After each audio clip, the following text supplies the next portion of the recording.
Okay, so now we're going to transition to knee ride.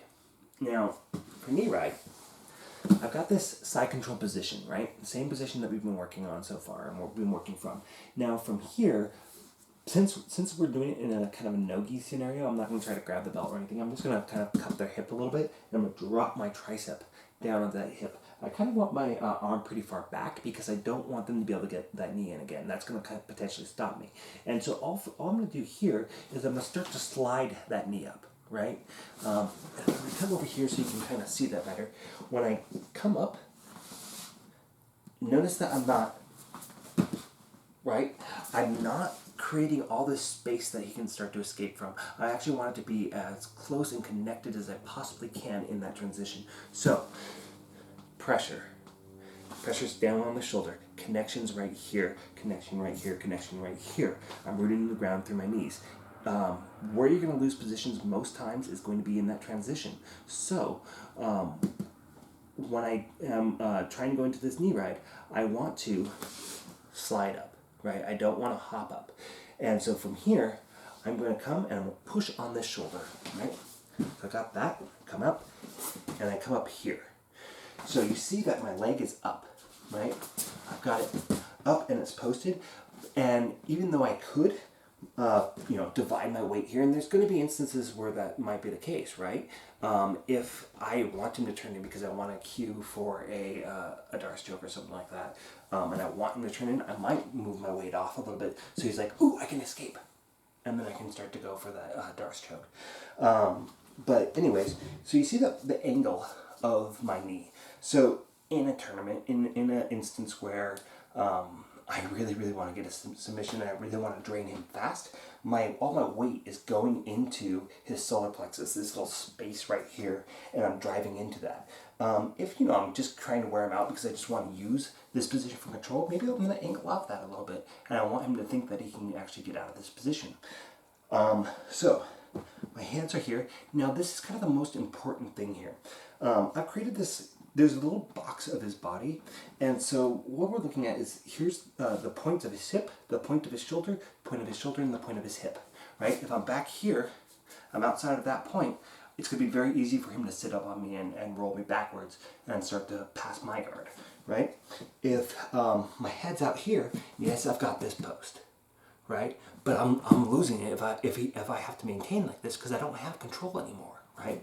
So my head is inside that box. If I'm here and he bridges, I'm going to have some problems.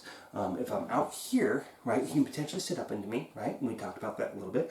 But he could also potentially, shrimp out from underneath me and go out that way because my weight is going to shift between these points if I'm out there. So, and I don't want that. I want this to be light, right? And so once I get into this position, my partner is going to be like trying to shrimp and get away from me, and he might be trying to get that knee underneath me. So one thing I didn't mention is that when I get into here, my foot is connected to underneath his butt, right? This is right there in the ass. And the reason for that is so that he can't get that knee back underneath me and start to play like maybe a guard or something like that. There are some escapes that you can do if you can start to get those knees worked in. So this kind of little hook here, that's going to protect me from that. So I'm here, I've got that hook in, and I've got this balance here. So the first thing that we're going to kind of do here, since my partner can't move, if you have a partner, practice him moving around and trying to run away from you, right? And so if he starts to turn, right, I've got kind of that little push off so that I can follow him. I want him to try to get away from me. Just like I said with side control, with switch base or something like that, I really want him working harder than I am. This takes so little effort for me to maintain. But, like I said, if he's doing that and he starts to turn into me, I need to move. I can't maintain this anymore. So what I'm going to do is I'm going to take both my hands, and I'm posting out here. Yes, my head went outside the box. I'm going to put both knees onto his belly, and then I get here and I get on the other side. So this is going to happen. He's going to start to turn into me, and so that he can start to shrimp out. And so this hip is going to be higher, and I'm going to post out, and now I brought that hip down, right? And now he's put in all the effort, and now he has to switch directions. So now he's going to turn into me, close, up. Notice that my knees are together.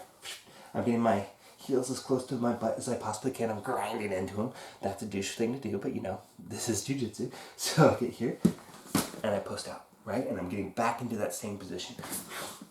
And this is one of those things that you can do quite successfully on your own. And I'm going to go ahead and I'm going to do a second video on this because I want to go ahead and get into something and I don't have the supplies with me, so I'm going to put that on the next video. So that's your over the hips switch side knee ride.